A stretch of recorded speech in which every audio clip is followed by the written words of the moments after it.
unprecedented event for all of us. This has been an unusual pandemic. It lasted longer than most of us ever expected it would. Yet you remain, all of us are true heroes.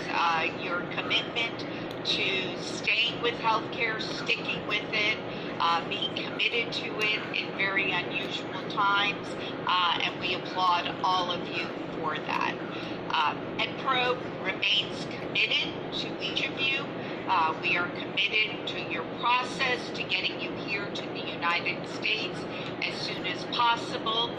We remain an industry leader in the recruitment of foreign educated professionals. Our team of 50 plus individuals provide you with unparalleled expertise to get you through the process as quickly as possible. And on this presentation today are all at different stages of the process, and we do recognize that. But many of you have completed your testing, have your visa screen, may even have completed the immigration process and have a petition approval, and all you're waiting for is embassy scheduling. And there are lots of challenges with that. That applies across the board. We started with that because we know it's a common question.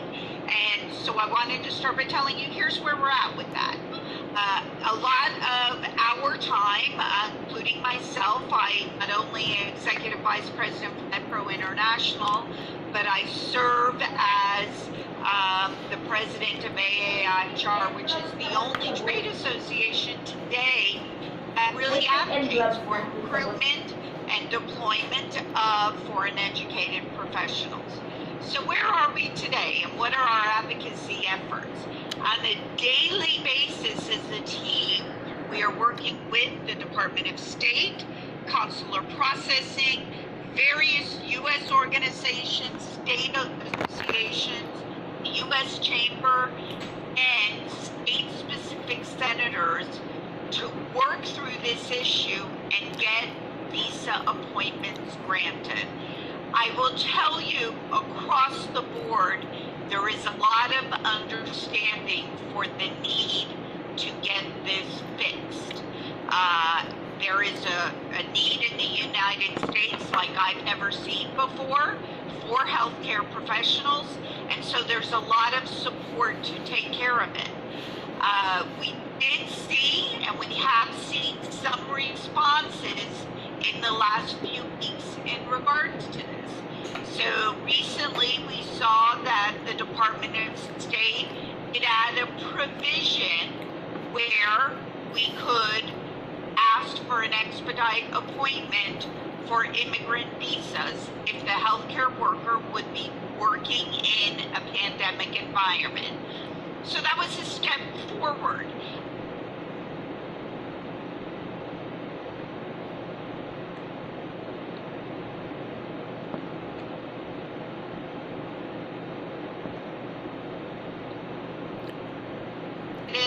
We feel the same way. I want you all to know that we remain committed to this. We've not given up on it. We are fighting this battle every day on your behalf. Besides global efforts, each of you that are at a stage where you would go to the embassy and get an interview are part of a list that we have submitted through the various state senators, and those lists are specific to casework, where we are asking them, the state senator, to advocate on your behalf also with the U.S. Embassy that you are clearing from, and asking them to also expedite your appointment. So we are working this from many angles, speaking to them that, it did all of a sudden stop the approval, and the embassy has not given us an answer yet as to why. And so because of that, today we are working locally with the government in Washington, D.C. to give us an answer as to why. I can also reassure you that the clients where you all are assigned, for those of you that have been placed and have an assigned client, are also fighting for this. They desperately need you, and they desperately want you to come back, to get here to the United States as soon as possible.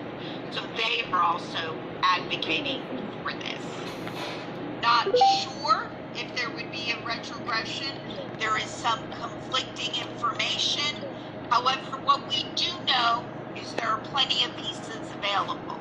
So our assumption is that if there was some temporary retrogression, it would simply be to allow the embassies to get folks that have been waiting the longest through, because we know there are plenty of visas available. So I don't want us, when, if that occurs, we believe it will be minimal, but we won't know until the Department of State tells us that. We do know this week that the Department of State did say that they need to focus less on the folks that are in the country waiting on green cards and more for the people overseas that have been waiting so long and have been unable to get embassy appointments. So we believe that is the Department of State strategy, but we will not know until they release the visa bulletin.